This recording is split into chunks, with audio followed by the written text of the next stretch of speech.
Alright, I'm going to show you some more advanced stuff that we can do with the Google spreadsheet, especially with data coming in from a Google form. So you can see here I have data that came in from a Google form. I see the responses at the top. I have the time stamps when they submitted it, and I have the information. Now, normally if I have information coming in from a Google form, I'd never mess with the response page. And the reason for this is that it can affect how future data is inputted into this, and I can't do the summary responses then because it will change that. So let's say I want this information but on a different sheet. A simple thing I could do is just copy this. So I click the upper corner, right click, select copy, and I can go to another sheet and do the same thing. I can just paste it in that first cell and it will copy all that information. But when I do that, it won't automatically copy any new stuff. And so if I have more data coming in, I'm going to want that new information coming in. So I'm going to undo that. Instead, we're going to use an equation called Importrange. So you type Importrange, and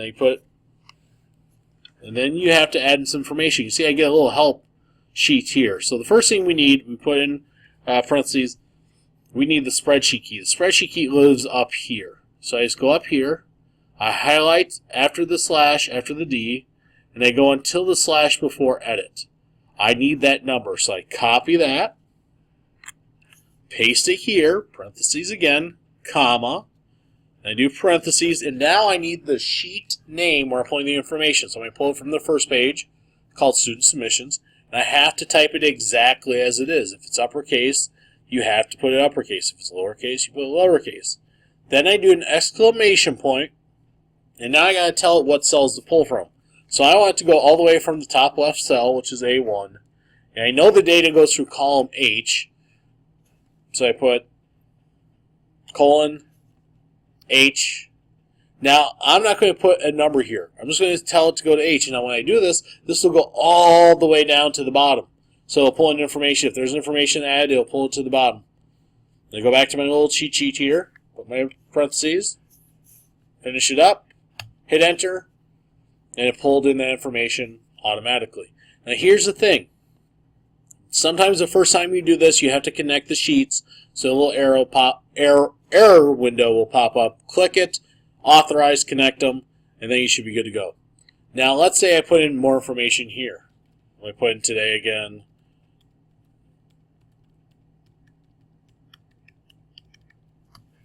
So that information goes there. I go to my sheet, and voila, it's already in there.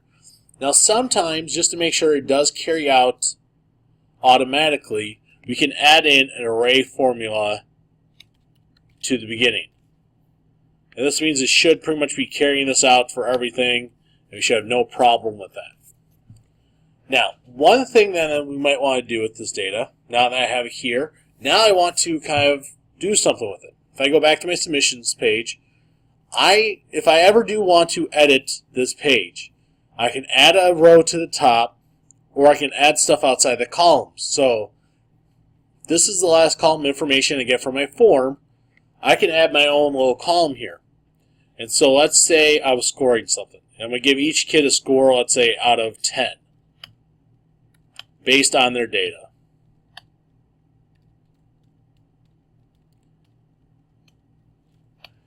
One thing I can do is I can conditionally format that to automatically show up a different color, which would be very useful for me in order to see this. But again, I can add that data there, and you can see it automatically showed up there because I included the H column.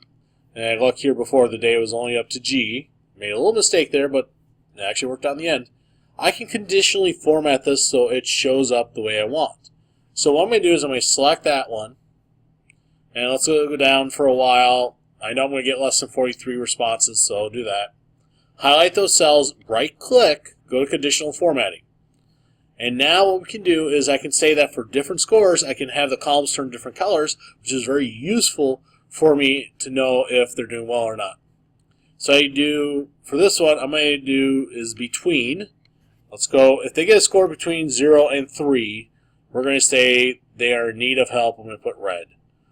Now let's say if they're between, so after 3 becomes 4. So let's say 4 and 7, they will get yellow. If I had another rule, is between now 8 and 10, which is the max. I'm going to say, I'm going to say green. Now, if I save the rule, watch what happens. Automatically color-coded that, so now I can have a quick visual to see how they're doing. Technically, I could even do that in the student submissions. So, but you can see here I have a lot of different types of data. It helps really if I have one piece of data coming in. So I can conditional format with those numbers very easily. And now I can tell quickly those students that need extra help and those that are ready to move on. So these are just some of the things we can do with the Google spreadsheet. We can do a little bit more to add to it. The array formula is something that is new to me, and I like it just because it helps me carry out things automatically. The import range, again, I can pull it from it doesn't have to be the same spreadsheet. I can go outside to a new spreadsheet, and I can pull in that information. But one thing I'm going to tell you, though, I cannot do this. I can't take this cell and delete because it's just going to automatically pull in because the formula is telling it to. And so I can't just change numbers or it's going to mess it up. Because now what it's telling me if I click on the error is because it can't overwrite the data in B1. I have to make sure there's no data there. So I go back to the data, I delete it, hit enter, and look, it's all there. So, some really cool extra things you can do inside of a Google spreadsheet.